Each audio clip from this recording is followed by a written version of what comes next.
Madame, Monsieur, bonjour, merci de nous prêter attention et bienvenue sur Canal Algérie pour votre premier point complet de l'actualité à la une de ce jeudi 4 mai. Coup d'envoi de la saison moisson-battage depuis la wilaya d'Adrar et de la commune d'Aoulef. L'exemple dans ce journal d'une ferme pilote algéro-turque qui a obtenu de bons résultats une année seulement après son entrée en exploitation. Et l'université d'Oran accompagne le secteur de l'agriculture en développant un nouveau système d'irrigation innovant. Les détails dans cette édition.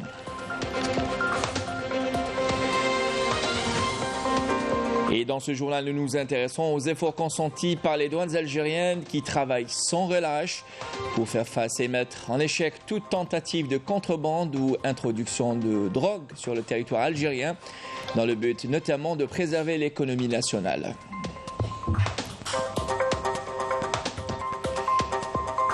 Et dans l'actualité de ce jeudi, visite de délégations étrangères au camp des réfugiés sahraouis pour s'enquérir des développements dans ce dossier. Groupes français et espagnols apportent leur soutien au peuple sahraoui.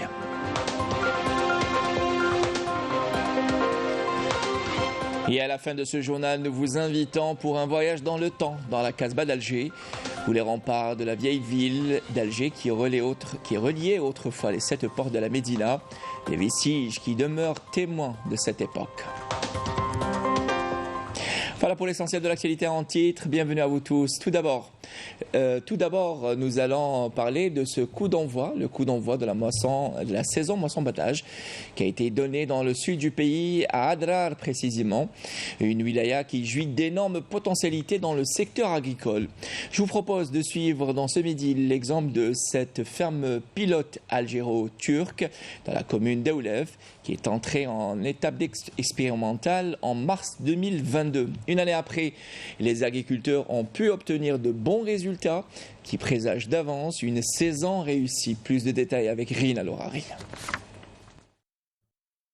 Fruit d'un partenariat algéro-turc, cette ferme pilote située à Aoulef s'étend sur une superficie de 4000 hectares. Entrée en exploitation il y a un peu plus d'un an, elle vient de produire ses premières récoltes de blé et d'orge, des récoltes de qualité et en quantité, grâce aux conditions climatiques favorables à ce type de culture.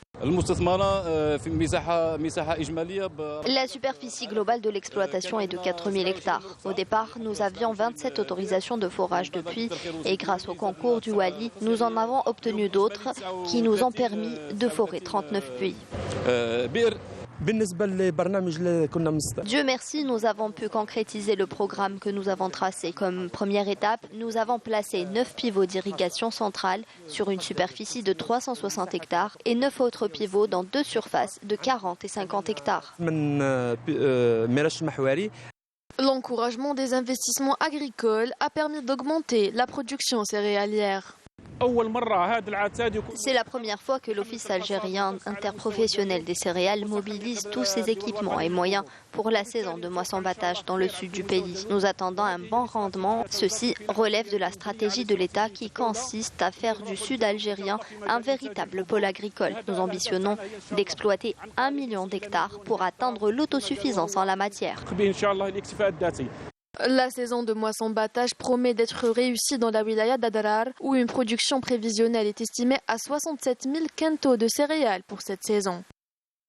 Et pour appuyer le secteur de l'agriculture, beaucoup de projets de recherche à l'université d'Oran émergent dans ce sens.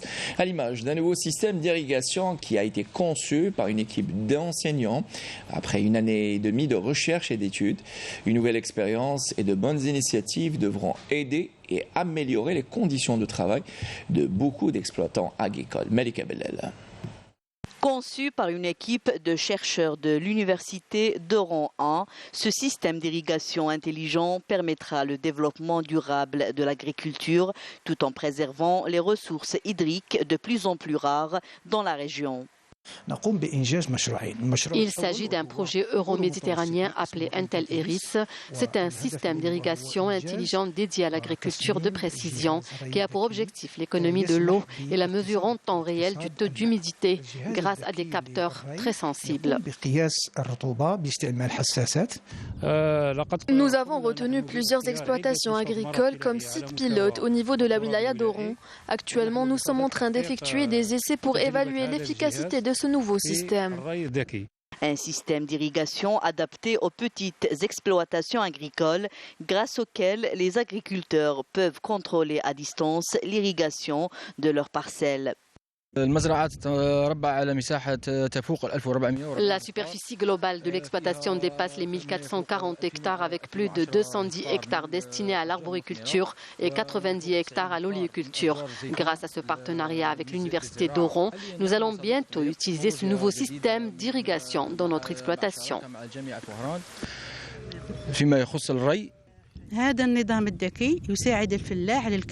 Ce système intelligent permettra le diagnostic précoce de certaines maladies affectant les cultures, ce qui permettra à terme aux agriculteurs d'éviter toute perte dans leur récolte.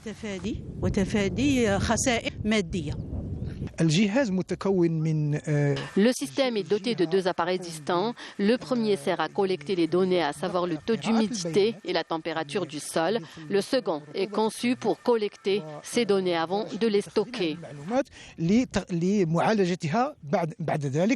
Ce nouveau système d'irrigation intelligent qui prend en considération les pratiques agricoles permettra d'adopter des technologies d'irrigation modernes tout en améliorant les performances des agriculteurs. De la campagne où se développent plusieurs exploitations agricoles à la ville où 4 plans stratégiques de développement ont été élaborés dans le but d'une grande opération de réaménagement de la wilaya d'Alger. Ces plans ont pour but d'enlever ou plutôt d'élever la capitale au rang de métropole internationale. Le plan vert par exemple consiste à créer de nouveaux espaces de loisirs et de détente mais aussi protéger les écosystèmes naturels existants. Majed Jahmoun, reportage. Avec une superficie de 5000 hectares, les couverts forestiers et les espaces verts sont les poumons de la capitale. Pour protéger ses atouts floristiques et faunistiques inestimables, la wilaya d'Alger a mis en place un plan de réaménagement de ces zones. Objectif, préserver et garantir la durabilité de ces écosystèmes à long terme. Parmi ces projets ambitieux, la décharge de Oued-Smar qui s'est métamorphosée pour devenir un espace vert. Autre projet non moins important, celui de Dounia Park, où 1059 hectares seront exploités pour l'établissement de pistes cyclables, la réalisation de 3 passerelles ainsi qu'un parking d'une capacité totale de 5000 véhicules. Il est réparti en 4 zones. La zone 1 actuellement en cours de travaux, il est constitué de 3 grands lacs. Le premier lac et le deuxième lac, les travaux sont en cours par la wilaya d'Alger. Ils sont en voie d'achèvement. Consistant, c'est 1,8 km de pistes cyclables qui sera livré cet été. L'éclairage public en cours de réalisation, 3 passerelles. La passerelle pour survoler ou pour traverser le lac afin de relier les 2 lacs, lac 1 et lac 2. La DTP actuellement réalise pour un montant de 1 milliard de dinars. C'est un grand parc qui sera livré avec toutes les commodités. Et pour mieux protéger les plans d'eau, des programmes de plantation de différents types d'arbres et de réalisation d'ouvrages mécaniques et biologiques ont été mis en place par la direction des forêts. Une fiche technique elle a été donc réalisée pour atténuer un petit peu tous les phénomènes d'érosion apparente afin de fixer le sol dans le plus bref délai. La superficie prévue donc pour protéger un petit peu tout le pourtour du plan d'eau, ce sera sur 11 hectares avec différentes espèces forestières. En exemple, le peuplier, les platanes, les pistachiers. Cette grande opération de réaménagement concerne également l'autre joyau naturel, espace de jeux et de loisirs privilégiés des Algériens, le parc zoologique de Ben Aknoun, qui deviendra un parc safari. Le village africain restera donc digne de son nom et drainera un nombre important de visiteurs. Le parc safari, c'est un nouveau concept qui est en vogue à travers le monde. Ce sera une première en Algérie. C'est un concept qui consiste à mettre les animaux sauvages, donc ces animaux comme le lion, le tigre, l'éléphant, dans un espace en semi-liberté. Voilà. Et on inverse un petit peu les rôles. Et c'est les visiteurs qui seront enfermés quelque part, donc soit dans des tunnels vitrés par exemple. Les visiteurs pourront donc observer ces animaux sauvages, les approcher sans danger. On a la réhabilitation de la clôture, il y aura la réhabilitation de la voie ferrée, il y aura aussi la réhabilitation de l'éclairage public, la réhabilitation, il y a 2 hôtels, il y a le Mouflon d'Or et la résidence. Il y aura aussi la création de quelques points d'eau, donc les forages, les bassins, les châteaux d'eau. Le plan vert de la wilaya d'Alger revêt une importance capitale, d'autant plus qu'il englobe plusieurs opérations de réhabilitation et de réaménagement d'espaces verts et de sites forestiers, vu leur rôle dans la régulation du climat et la protection de la biodiversité pour un cadre de vie meilleur. Vivement. Et dans le reste de l'actualité nationale, la compagnie nationale Air Algérie a annoncé hier le lancement d'une offre tarifaire promotionnelle sur ses vols nationaux et vers l'international pour des voyages jusqu'au 28 octobre prochain avec une date limite d'émission de billets au 31 mai prochain. Cette offre concerne les vols Alger-Paris, Alger-Montpellier, Alger-Marseille, précise la compagnie. Cette offre promotionnelle concerne également les vols au départ de l'Algérie vers Tunis, Lisbonne, Bruxelles, Doha et Rome. Les douanes algériennes travaillent sans relâche pour préserver l'économie nationale et mettre en échec toutes les tentatives de contrebande ou l'introduction des drogues sur le territoire algérien. Pour l'exercice 2022, 40 000 comprimés psychotropes et 7,6 kg de cocaïne ont été saisis au niveau du port d'Alger. Reportage à Edahou, Badia Marnérissi. Nous sommes au port d'Alger, avec cette longue file d'attente de voitures qui doivent passer par la SAS de contrôle des douanes algériennes. Ici, les douaniers veillent au grand, ils contrôlent minutieusement bagages et voitures. Lorsque nous avons un soupçon sur un véhicule, nous lui faisons subir un contrôle minutieux par scanner pour tout contrôler.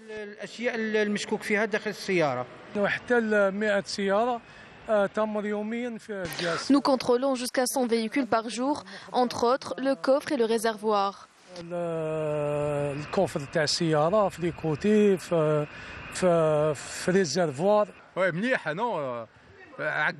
Dieu merci, tout s'est bien passé. C'est la première fois que je débarque au port d'Alger au lieu de celui de Skikda. Tout s'est bien passé. On a passé la douane et voilà quoi, c'était bien passé quoi. Juste tranquille, vague sourire et tout bien, on l'aura bien. L'entrée et la sortie des personnes et des marchandises à travers les frontières nationales requiert beaucoup de vigilance et de rigueur pour éviter toute tentative d'introduction de drogue ou tout autre produit illicite en Algérie. حصيلة المحجوزات التي سجلتها مصالح الجمارك على مستوى ميناء الجزائر.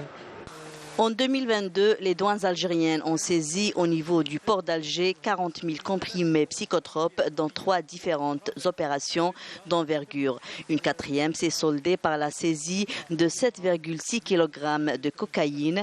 Depuis le début de l'année 2023, 38 000 comprimés psychotropes de type ecstasy ont été saisis, de même que 300 grammes de kiff traités. Toutes ces opérations ont été organisées en étroite coordination avec les autres services de sécurité au niveau du port d'Alger et grâce à l'exploitation des données, la vigilance et l'expérience de nos agents douaniers.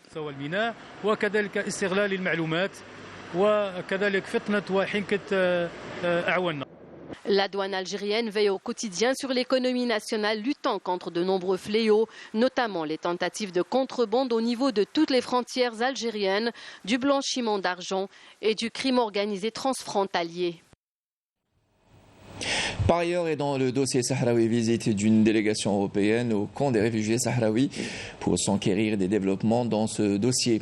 Ces groupes français et espagnols venus apporter leur soutien au peuple sahraoui s'intéressent au travail des institutions à travers des rencontres avec des responsables sahraouis, nous dit Amina Saïdji. Au programme de la visite de cette délégation française, plusieurs activités et manifestations et des rencontres avec des Sahraouis. Une initiative qui entre dans le cadre des différents programmes de solidarité avec le peuple sahraoui.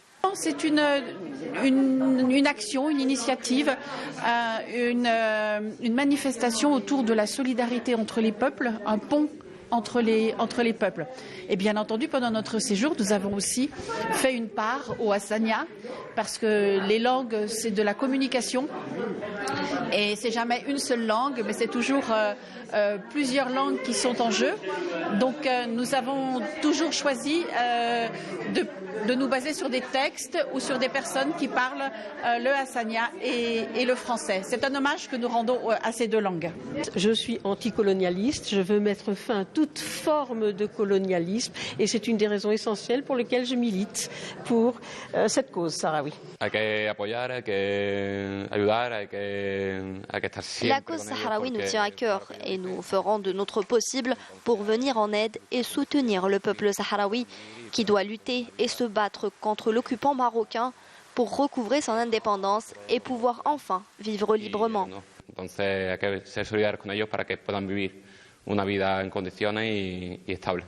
Cette visite a également pour but de faire connaître le dossier sahraoui sur la scène internationale.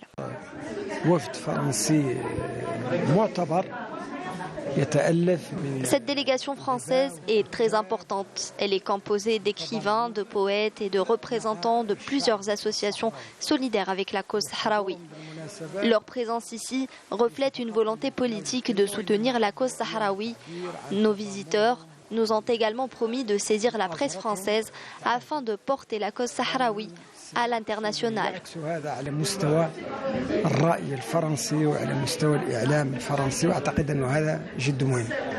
Une visite qui réaffirme une fois de plus le soutien indéfectible des militants français et européens à la cause sahraoui. Et puis au Maroc, d'où nous viennent ces images choquantes et surtout désolantes qui défraient la chronique sur les réseaux sociaux, traduisant la violence aux abords des stades qui est devenue monnaie courante là-bas. Les manifestations sportives se terminent ou débutent souvent par des heurts avec les forces de l'ordre. Rappelez-vous, le dernier incident en date a même coûté la vie à une jeune femme il y a 2 jours à peine. Mortal Hamani.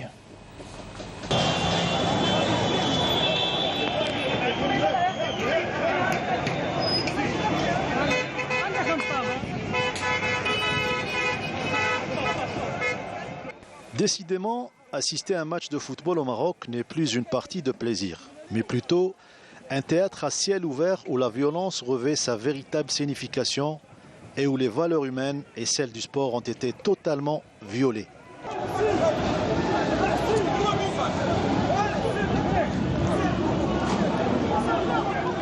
Et ce sont là des images toutes fraîches dehors entre services d'ordre et des supporters venus assister à une rencontre de football. Mais au-delà du dispositif sécuritaire mis en place, c'est surtout la sauvagerie avec laquelle sont traités ces chauds supporters de leurs clubs respectifs qui nous interpellent.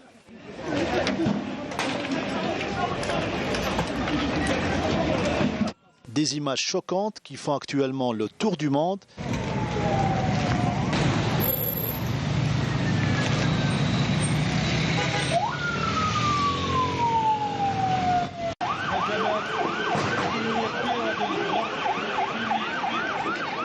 Et au moment où on pensait que le régime du Makhzen allait trouver des solutions suite au décès tragique samedi dernier d'une jeune supportrice dans les mêmes circonstances, la situation s'est empirée.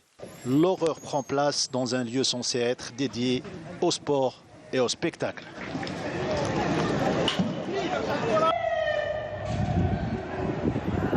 Ce traitement de faveur de cette catégorie importante de la population marocaine, à savoir la jeunesse, n'est en fait qu'un échantillon de la malvie des Marocains. Et ce ne sont pas les dernières manifestations du 1er mai qui vont nous contredire. Et toujours au volet international au Soudan, des explosions et tirs résonnaient ce matin à Khartoum, au 20e jour de combat acharné entre les parties en conflit et qui se disputent le pouvoir au Soudan, risquant d'entraîner la région dans une crise malgré l'annonce d'un accord de principe pour prolonger jusqu'au 11 mai la trêve en vigueur dans le pays. Et depuis le 15 avril, les combats entre parties en conflit ont fait au moins 550 morts et 5000 blessés. Selon un bilan officiel, les affrontements en outre déplacé plus de 337 000 personnes et poussé 115 000 autres à l'exil selon des estimations de l'Organisation nationale, plutôt de l'ONU. Retour chez nous et un mot de sport et en prévision du match. J'y arrive face au Congo, comptant pour la 3e journée du groupe A de la CAN U17 qui se déroule en Algérie. La sélection nationale a effectué hier à 18h une séance d'entraînement ouverte aux médias. Les joueurs ayant disputé les matchs face au Sénégal ont pris part à une séance de décrassage sous la houlette du préparateur physique. Le reste du groupe a joué une mini-confrontation 5 contre 5. Et CAN U17 toujours, on a joué hier pour le compte de la 2e journée du groupe B au stade Chahid Hamlaoui de Constantine.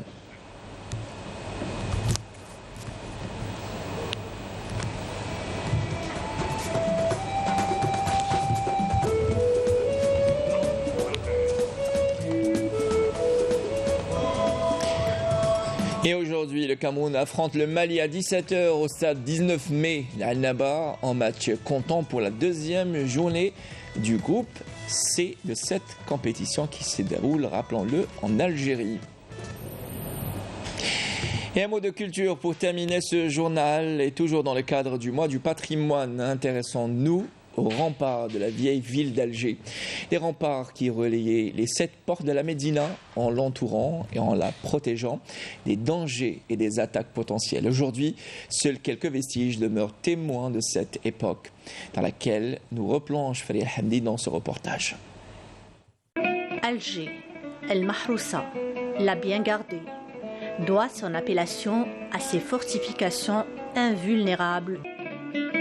La défense d'El Jezaïr était assurée par 1650 mètres de remparts, 20 forts, 13 batteries intérieures et 16 batteries extérieures.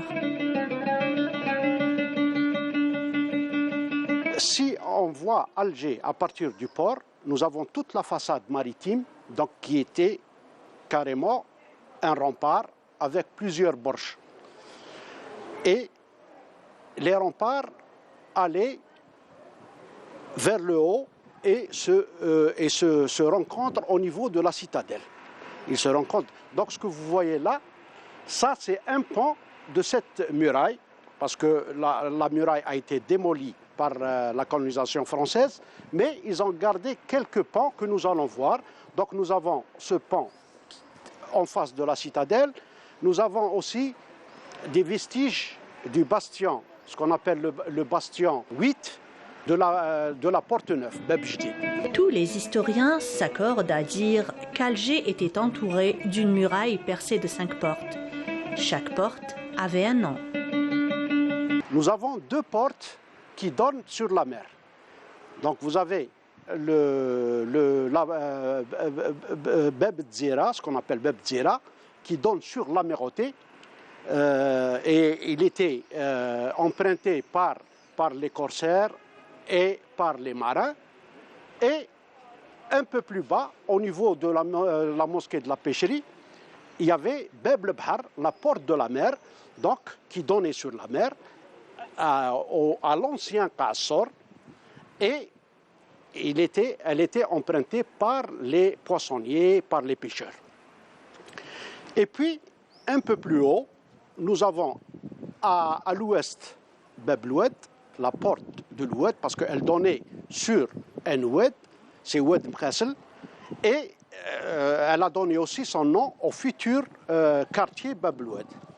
Et puis à l'est, nous avons la porte Bab Azzoun, qui donnait sur l'actuel square Port Saïd, là où il y a le TNA, et le futur quartier européen. Et puis vers le haut, plus tard, on a percé une autre porte qu'on a appelée Bab Jdid. Mais en réalité, il existait une 6e petite porte qu'on appelait Bab Sidi Ramdan ou Bab el-Jebbana. Depuis la naissance d'Alger, sa fortification a dû avoir plusieurs portes au gré des alliés de l'histoire et des différents souverains sur plusieurs époques. La Casbah d'Alger est unique. Aucune autre médina n'a à la fois cette orientation, ce climat, cette précise architecture. Certains l'ont décrite telle ou comme un diadème sur le front d'une princesse, tour à tour surnommée El Baïda, El Jazia, El Mahrousa. Et avec El Mahrousa, nous arrivons à la fin de ce journal préparé par Kalima Ifa et Bouchraf Bouali, réalisé par Mohamed Barachad. L'information en vient à 19h sur Canal Algérie. On continue l'information avec les nouvelles du ciné. Mina Abed, bon appétit si vous êtes à table. À demain et bel après-midi à tous.